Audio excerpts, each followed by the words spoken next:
Gostaria que você abrisse comigo lá em Isaías, no capítulo 6, do versículo 1 até o 8. Isaías 6, do 1 ao 8.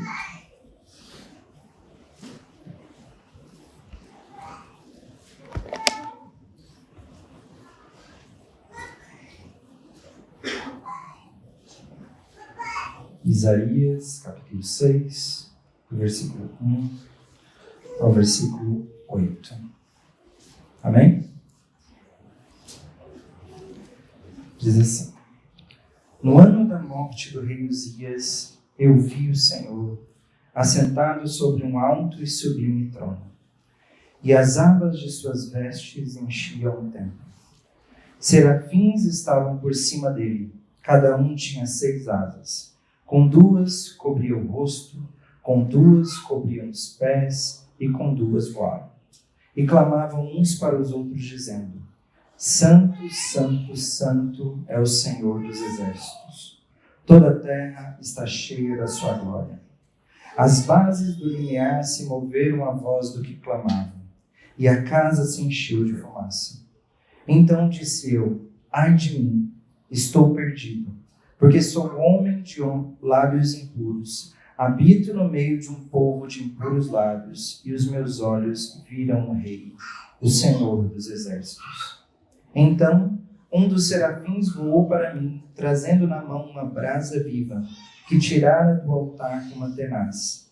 Com a brasa tocou a minha boca e disse: Eis que ela tocou os teus lábios, a tua iniquidade foi tirada, e perdoado o teu pecado. Depois disso, ouvi a voz do Senhor que dizia: A quem enviarei? E quem há de ir por nós? Disse eu: Eis-me aqui, envia-me a mim. Oremos. Senhor, nós te agradecemos pela sua palavra. Te agradecemos porque ela é viva e eficaz. Como diz a sua própria palavra, mais penetrante do que uma espada de 2 gumes, que vai até a divisão da alma e do espírito. Que nessa noite, a palavra do Senhor possa nos revelar, Senhor, aquilo que nós precisamos ouvir, aquilo que nós precisamos viver para a sua glória. Ajuda-nos, Senhor Deus, a ouvir com clareza e tira do nosso coração tudo aquilo que tem nos impedido de chegar abertos à sua palavra, e que ela seja ministrada aqui nessa noite com fidelidade, para a honra e glória do seu nome. Em nome de Jesus. Amém. A gente está aqui diante de um texto bem conhecido, né? A revelação aqui da visão de Isaías, do chamado de Isaías. E a gente está diante de alguns personagens aqui neste texto, como você pode ter visto. Nós temos o profeta, nós temos os serafins, nós temos Deus, e nós temos também uma pessoa específica aqui que ele fala, que é Uzias, o rei. E nós precisamos pensar um pouquinho a respeito desses personagens nessa noite. E eu queria saber, eu fiquei me perguntando, e eu acho que você também pode ficar se perguntando, por que Isaías fala sobre a morte do rei Uzias? Será que era só para só para marcar o tempo? Era só para falar, olha, foi nessa época específica da história? Será que era só isso que ele esperava trazer aqui para a gente nesse texto? Será que ele só queria falar, não, foi nesse dia aqui específico que aconteceu o meu chamado? Mas havia alguma coisa além disso? O rei Uzias foi um dos reis bons de Judá, né? Como você sabe, Israel foi dividida em 2 reinos, o reino do norte e o reino do sul. O reino do sul, que é Judá, ele teve reis bons e reis maus. No reino do norte, todos os reis foram maus, né? Mas no reino do sul, teve reis bons e reis maus. E Uzias era um desses reis bons.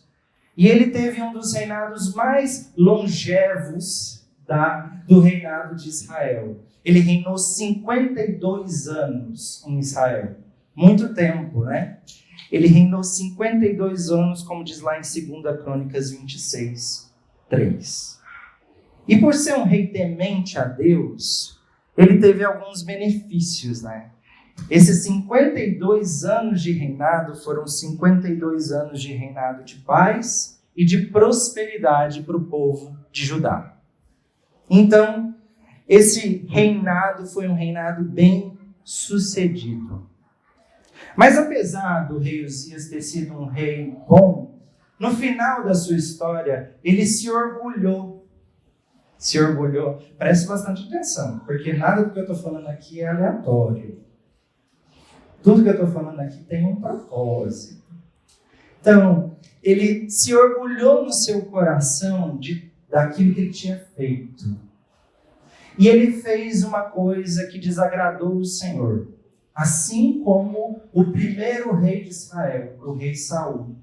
Ele quis fazer um papel de sacerdote no lugar do sacerdote. E ele foi e ele queimou incensos na casa de Deus, achando que ele podia. Então Deus o castigou com lepra. E no final, então, do seu reinado, Uzias teve que se distanciar, porque nenhum leproso podia viver no meio do povo de Israel.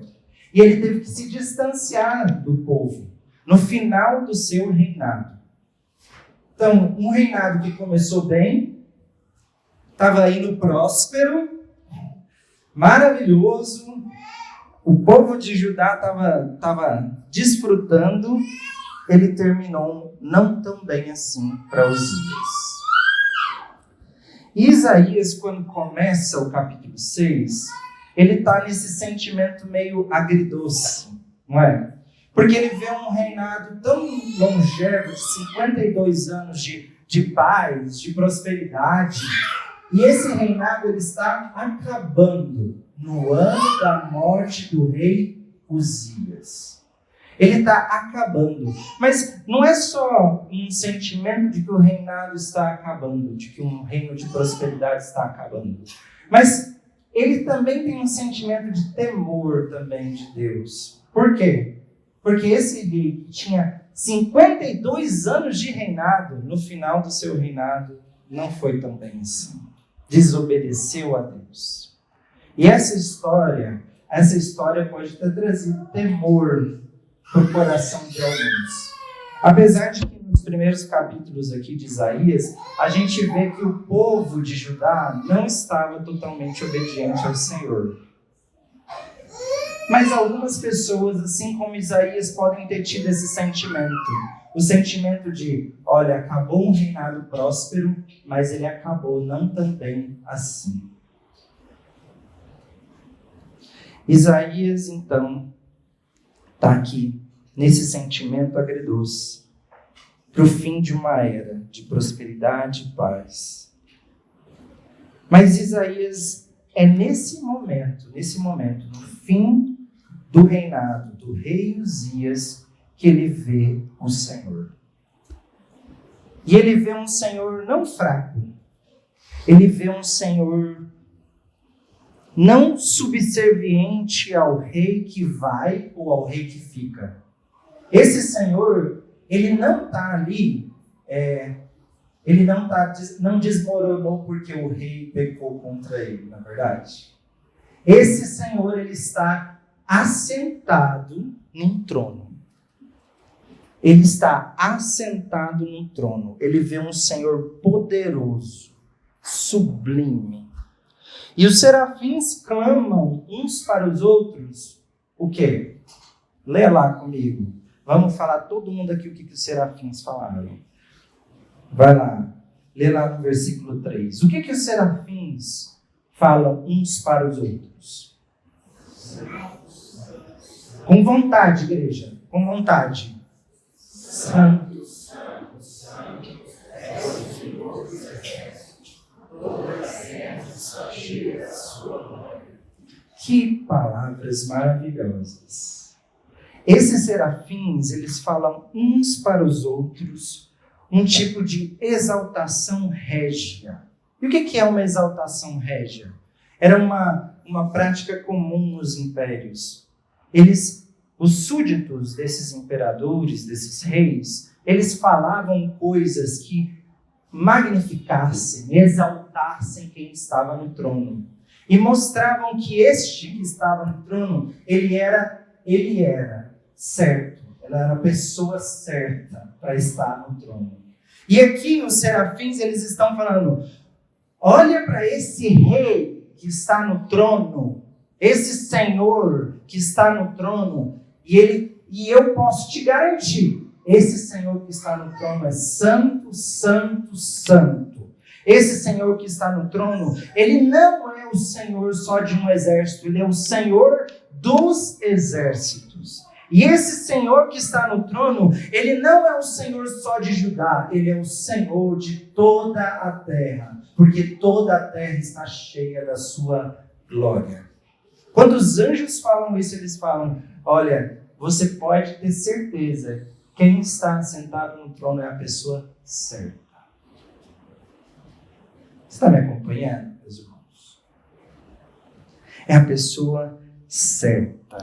Porque ele é santo, porque ele é digno, porque a terra está cheia da sua glória.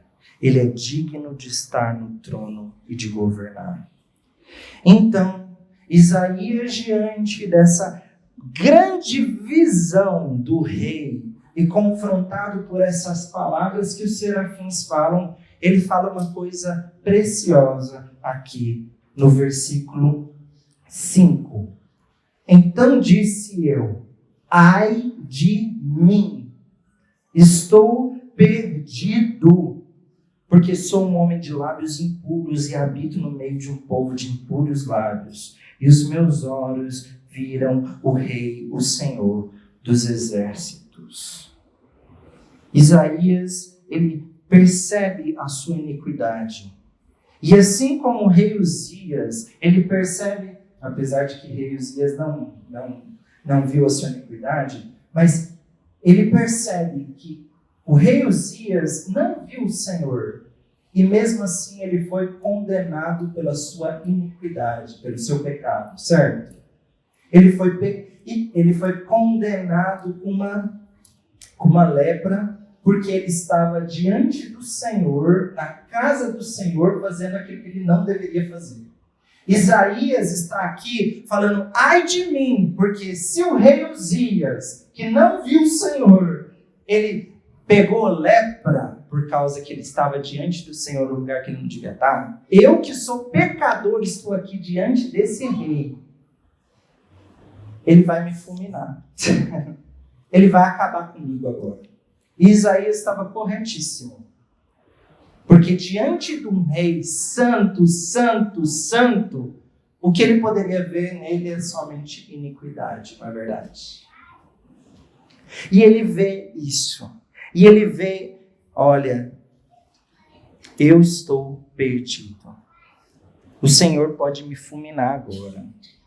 Então algo acontece que ele não espera.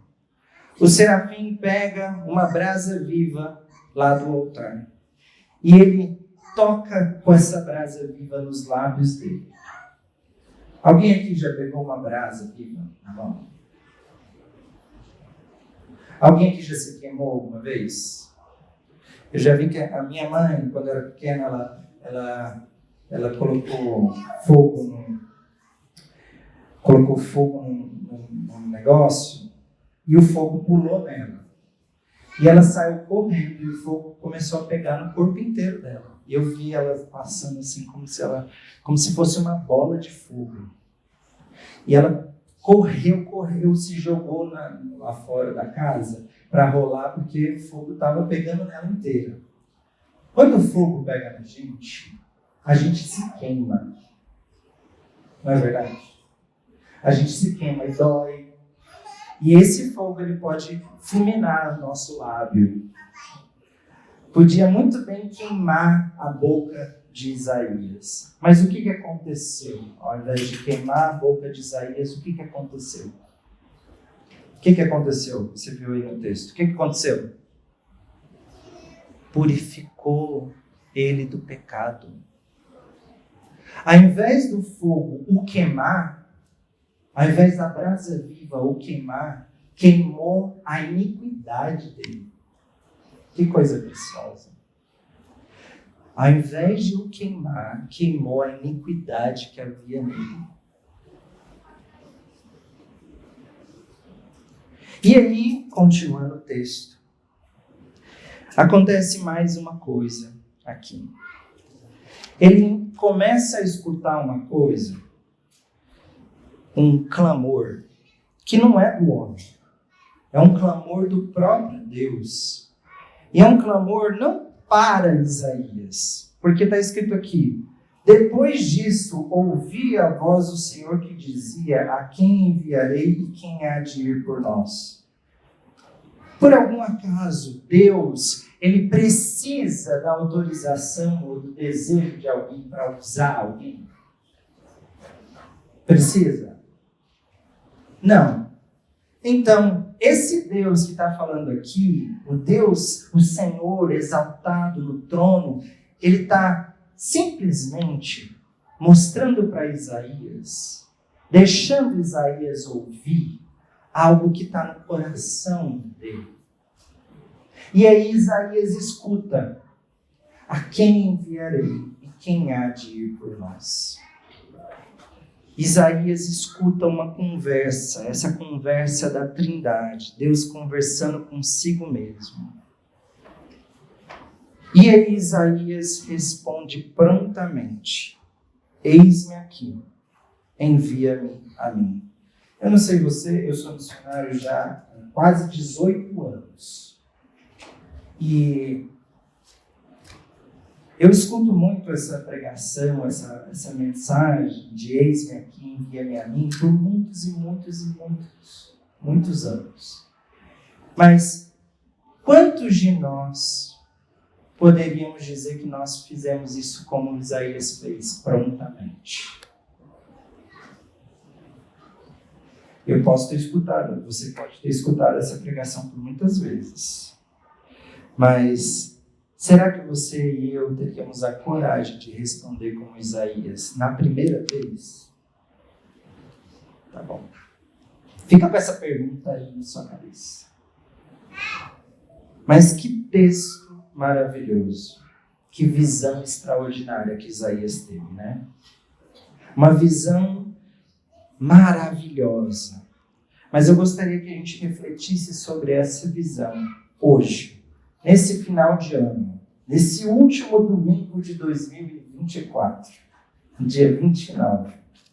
O que Deus será que quer nos falar através de sua palavra? Assim como Isaías, com o marco da morte do rei Uzias, para nós, o fim deste ano é um marco de algo que não é só temporal, mas é algo também espiritual. Nós podemos ter vivido a morte de várias coisas na nossa história nesse ano de 2024, não é verdade? Eu vivi a morte do meu pai esse ano. Você pode ter vivido a morte de alguém querido. Você pode ter vivido a morte de algum sonho, não é verdade? A morte de alguma expectativa. Ou até mesmo pode ter vivido algum ciclo bom, o final de um ciclo bom. Como o rei Uzias, era o final de um ano de 52 anos de prosperidade e paz. Nós podemos ter vivido 2024 no final de um ciclo bom na nossa vida. Nós podemos ter encontrado o Senhor, na verdade o Senhor nos encontrou nesse ano. Nós podemos nesse ano ter encontrado e conhecido mais sobre a graça de Deus. Então, muitas coisas temporais podem ter acontecido no nosso ano. E dentro dessas milhares de situações possíveis, assim como Isaías, nós podemos estar com um sentimento meio agridoce, talvez. O sentimento do fim de algo bom, e talvez a incerteza de algo que virá. Ou o sentimento de um tempo ruim e dando graças a Deus que acabou. Não é verdade? Você pode também estar sentindo isso. Graças a Deus que acabou. Isaías estava nesse sentimento também. E nós precisamos perceber, assim como Isaías, algumas coisas. Nós somos convidados pelo próprio Deus a enxergar quem Ele realmente é no fim desse ciclo que nós estamos vivendo. Primeiro, Deus, Ele está assentado no trono. Não existe ninguém com maior poder do que Ele.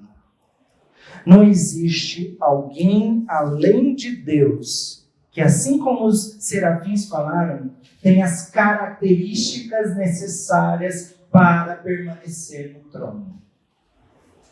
Não existe outro Deus. Não existe outro Senhor. E nós precisamos entender que nada foge da sua presença. Toda a terra está cheia da sua glória. Você sabe aquele lugar mais difícil na sua história? Ou aquele lugar que você não quer revelar para ninguém? Nada foge dos olhos do Senhor. Toda a terra está cheia da sua glória. Sabe aquele lugar mais triste? Não importa. Esse lugar está cheio da glória do Senhor. Toda a terra está cheia da sua glória. Nenhuma desilusão pode tirar Deus do seu trono. Nenhum pecado de rei pode tirar Deus do seu trono. Nenhuma morte de alguém pode tirar Deus do seu trono. Nenhuma coisa ruim, nenhuma coisa boa, nada, nenhum governo, nada pode tirar Deus do seu trono. Eu vi o Senhor e Ele estava sentado num alto e sublime trono. Não existe nada que possa tirar Deus do seu lugar. E isso é importantíssimo para mim e para você, porque nós estamos aqui em volta deste Senhor. Nós estamos aqui nessa noite, finalizando esse último domingo do ano, diante do Rei dos Reis. Não é de qualquer um. Não é de qualquer ser. Não é diante de um Deus fraco. É de um Deus poderoso. Amém? Nós estamos diante deste Rei. Nós estamos diante desse Deus. Nada, nem mesmo o passado, o presente ou o futuro, pode abalar aquele que está no trono. E eu sei que, assim como eu, você também pode se sentir um pouco ansioso pelo ano que vem. Assim como Isaías, você pode se sentir um pouco preocupado com o que virá. Mas Ele continua no trono. Deus continua no trono. E por Ele ser inabalável, nós podemos confiar que nada na história pode não só abalá-lo, como também pode abalar os seus planos para aqueles a quem Ele ama. Lá em Romanos, no capítulo 8, do versículo 38 e 39 diz: Pois estou convencido de que nem a morte, nem a vida, nem os anjos, nem os demônios, nem o presente, nem o futuro, nem os quaisquer poderes, nem altura, nem profundidade, nem qualquer outra coisa na criação será capaz de nos separar do amor de Deus que está em Cristo Jesus, nosso Senhor. Por Ele ser inabalável, nós podemos confiar que o seu amor também é inabalável.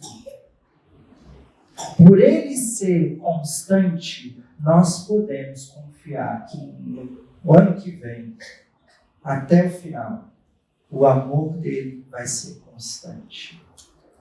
E nada pode nos separar deste amor. Nada pode nos separar deste amor. E assim como, aí esse é o primeiro ponto que a gente viu, mas o segundo ponto. Assim como Isaías, essa visão do Senhor deve nos lembrar da nossa pequenez, da nossa necessidade dele. Quando a gente enxerga um Deus maravilhoso, glorificado, poderoso, santo, santo, santo, perfeitamente santo, nós precisamos reconhecer a nossa pequenez. Nós precisamos dizer, assim como Isaías, ai de mim, eu sou homem cheio de iniquidade. Ai de mim, eu tenho impossibilidades. Ai de mim, porque eu não consigo fazer tudo sozinho. Ai de mim, diante de um Deus como esse. Quando a gente está diante de um Deus como esse, nós precisamos dizer, ai de mim. Mas não como uma forma de afastar a gente de Deus, mas como uma forma da gente reconhecer que somente pela graça nós podemos estar diante de um Deus tão poderoso. Somente pela graça. Se não for a graça de Deus, nós vamos ser fulminados. E é verdade, porque ai de mim. Ai de mim. Somente pela graça nós podemos enxergar esta maravilhosa visão. Reconhecer a nossa finitude, as nossas limitações, nos faz perceber que nós precisamos do Senhor para tudo. Talvez você está achando que você consegue passar o próximo ano com as suas próprias forças. Você não consegue. Você precisa, e eu preciso, enxergar que nós precisamos do Senhor para tudo na nossa vida. Ai de mim se eu entrar 2025 sem o Senhor. Ai de mim se eu entrar num projeto sem reconhecer que a graça de Deus me alcançou. Porque eu sei a minha pequenez.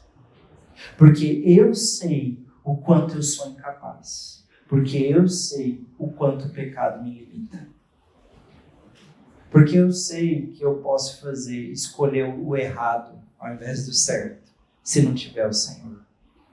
Porque eu sei que eu posso tomar as decisões incorretas para minha família, se não tiver Deus. Ai de mim. Ai de mim. Nós precisamos reconhecer a nossa pequenez diante desse Deus. Reconhecer que nós somos dependentes de Deus e da sua graça, que nos purifica e nos mantém. Diante desse Deus, assim como as brasas vivas nos lábios de Isaías, aquilo que poderia nos fulminar será aquilo que nos purificará. A presença do próprio Deus. Muitas vezes a gente tenta se afastar de Deus por causa da nossa incoerência, dos nossos pecados. Mas nós precisamos nos achegar a Deus, reconhecer o nosso pecado, a nossa limitação. E aquilo que poderia nos fulminar, que é a presença do Deus Santo, Santo, Santo, vai nos purificar. Você está me entendendo, meu irmão, minha irmã? Você está comigo? Aquilo que poderia nos fulminar, que é a presença do Deus Santo, é aquilo que vai nos purificar.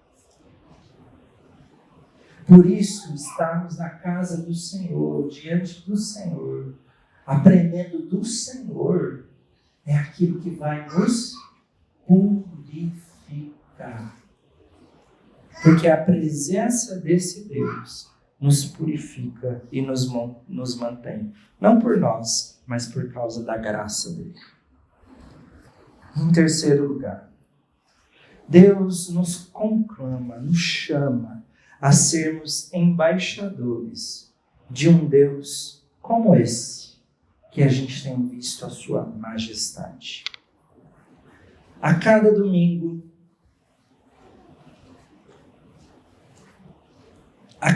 de manhã, a cada domingo à noite, a cada quarta-feira, a cada dia que a gente abre a nossa palavra, a cada dia que a gente olha para essa palavra aqui, a gente está sendo exposto à majestade de Deus, assim como Isaías. Cada dia que a gente abre essa palavra e lê ela, a gente está sendo exposto à majestade de Deus. Quem é esse Deus? Olha, está revelado aqui. E a gente está sendo exposto a essa majestade todos os dias, se a gente tiver relacionamento com Ele. Se a gente tiver disponibilidade para orar, ler a Bíblia todos os dias, a gente vai estar assim como Isaías, sendo revelado, sendo exposto a essa majestade, a esse Deus Santo que está assentado num alto e sublime trono. Que coisa maravilhosa! Não precisou a morte do rei Uzias. Não precisa mais a morte de ninguém para a gente ser exposto à majestade.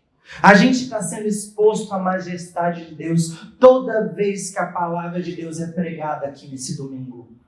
Não é verdade, meus irmãos? A gente tem conhecido o Deus Santo, Santo, Santo. Todas as vezes que a gente está ouvindo da palavra e lendo da palavra. E assim como Isaías, que foi exposto à majestade de Deus, a essa visão maravilhosa, as Escrituras e a pregação do Evangelho devem nos impelir a responder prontamente: eis-me aqui. A gente está sendo exposto à majestade de Deus nessa noite. Amém? Você está sendo exposto à majestade de Deus hoje, porque a palavra de Deus está sendo pregada. Então, se você está vendo essa visão, será que assim como Isaías você vai responder: eis-me aqui prontamente? A única resposta válida diante da majestade de Deus é: eis-me aqui, envia-me a mim. Essa é a única resposta válida. Essa é a única resposta válida, você ouvindo aquilo que Deus está falando, porque o clamor de Deus está aqui na palavra dele.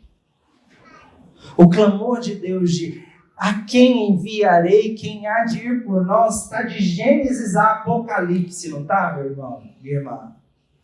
O clamor de Deus está aqui.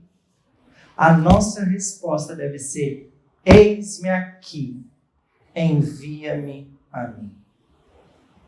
Essa é a única resposta válida diante dessa majestade. Nesse próximo ano, que você possa responder ao Senhor prontamente: eis-me aqui, envia-me a mim. Sem nenhum e se, porque Isaías não perguntou e se, perguntou? Perguntou: e até quando? Antes de falar eis-me aqui, fez todas as perguntas que a gente faz normalmente. Não. Ele simplesmente falou: eis-me aqui, envia-me a mim. Não tem nenhum e se, não tem até quando, não tem condição, não tem tempo determinado, porque quem determina o chamado que você tem é o Senhor. Quem determina o chamado que eu tenho é o Senhor. O que a gente tem que responder? Somente com obediência. Quando nós vemos a majestade de Deus, nós ficamos dispostos e disponíveis. E eu quero deixar essa palavra para você nessa noite. Quando você vê a majestade de Deus, o seu coração precisa se dispor. E esse vai ser um desafio. Um desafio que eu quero deixar para você, como corpo de Cristo, que tem visto a majestade de Deus todos os domingos, toda vez que você abre a Bíblia. Será que nesse 2025 você vai se dispor ao Senhor e dizer: eis-me aqui?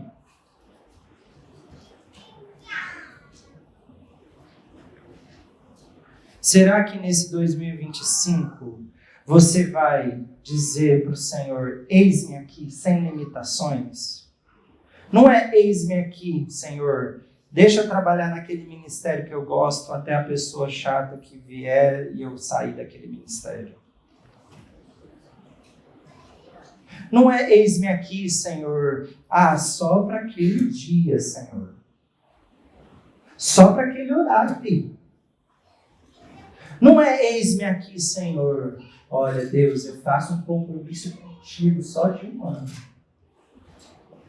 Não é isso que eu estou falando. E não é isso que a palavra de Deus tem que falar. Eis-me aqui sem reservas. Que nós, como Igreja Presbiteriana do Guará, possamos responder ao Senhor: eis-me aqui. Sem condição nenhuma. Sem esperar nada em troca. Porque a gente já recebeu a graça. Por a gente já receber a graça, isso já é o motivo da gente dizer: eis-me aqui. Amém?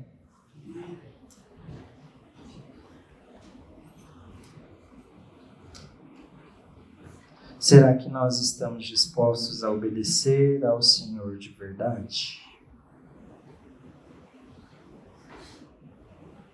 E é claro que eu não posso deixar de terminar essa nossa pregação sem falar daquele pelo qual nós podemos ver a majestade.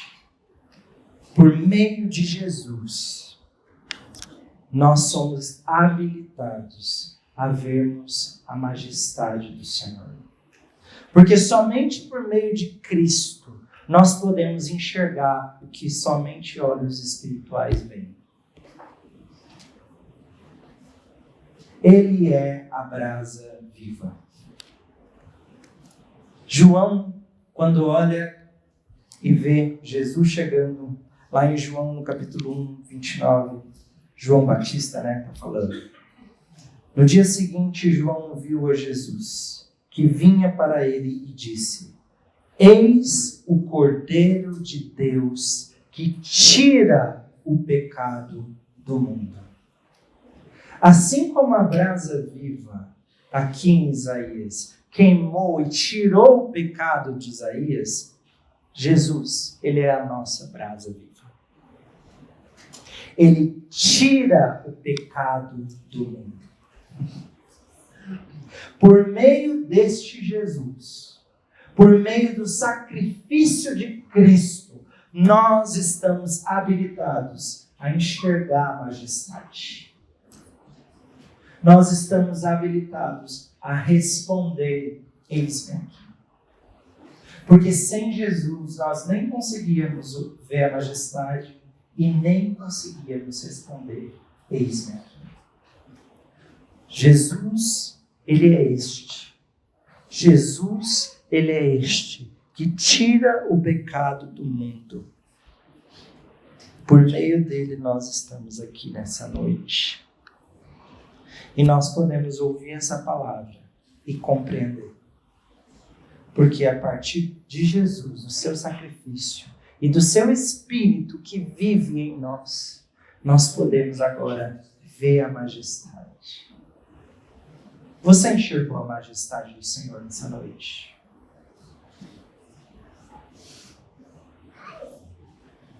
Eu vi o Senhor assentado sobre um alto e sublime trono, e as abas das suas vestes enchiam o templo. Serafins estavam por cima dele. Cada um tinha 6 asas, com 2 cobriam o rosto, com 2 cobriam os pés e com 2 voavam. E clamavam uns para os outros, dizendo: Santo, Santo, Santo é o Senhor dos exércitos. Toda a terra está cheia da sua glória. Feche seus olhos. Senhor, nessa noite nós vimos a sua majestade. Como o Senhor é maravilhoso. Como o Senhor é poderoso. Como o Senhor é justo. Como o Senhor é santo. Como o Senhor é grande. Como o Senhor é Deus de toda a terra. Obrigado. Obrigado que por meio de Cristo nós podemos ver a sua majestade.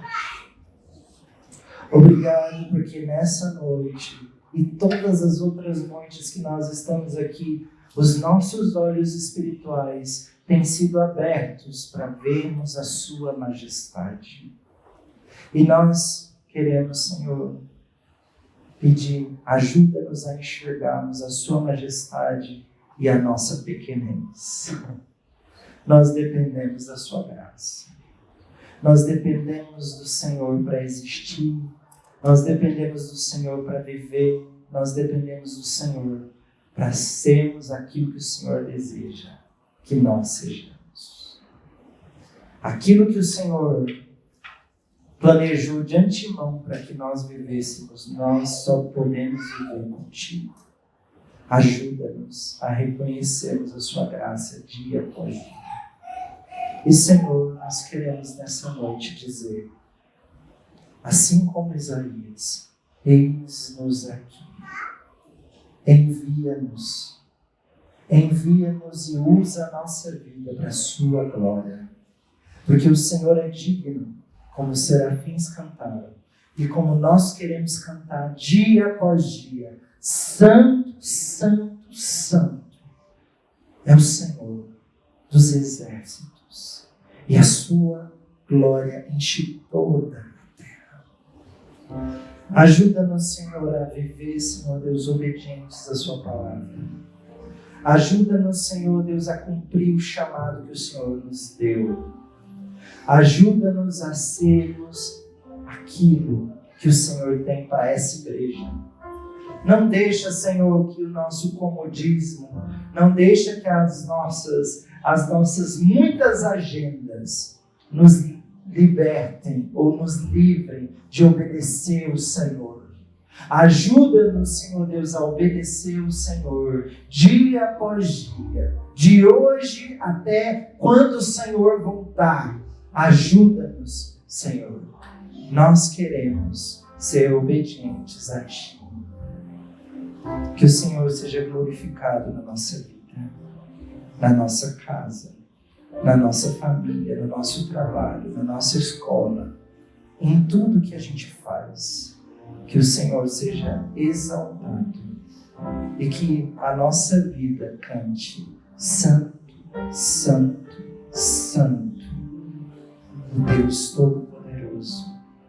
Santo, Santo, Santo é o Senhor.